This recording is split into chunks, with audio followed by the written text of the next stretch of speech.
काय अजय मजेत? काका 3 चहा द्या हो. अरे भाऊ, अरे साजून येते जवळ रायगडाचं काही नियोजन वगैरे आहे की नाही? जायचंय ना.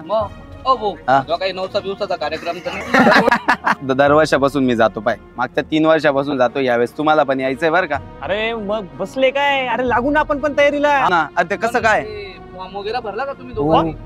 फॉर्म भरायचा बाकी नाही यार. चला. काका किती पैसे झाले हो? मी पण नोंदणी करायला हवी. किती झाले काका? 10 रुपये. ते पोरं काय बोलत होते काका रायगड बद्दल? ते पोरं सांगत होते मंगेश चव्हाण आमदार आहे का, दरवर्षी ते रायगडला घेऊन जातात पोरांना.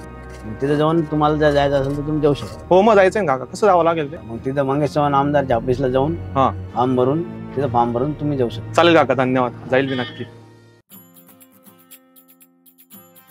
दादा रायगडला जायचं होतं, त्याची माहिती पाहिजे. रायगड जाण्यासाठी इथे दिलेला QR कोड स्कॅन करा, नोंदणी करा. नोंदणी केल्यानंतर तुम्हाला एक मेसेज येईल, मेसेजचा स्क्रीनशॉट काढून ठेवा. आमदार मंगेश दादा चव्हाण यांच्या मार्फत रायगड वारीची नोंदणी मी केली. तुम्ही केली का? लवकरात लवकर जाऊन नोंदणी करा.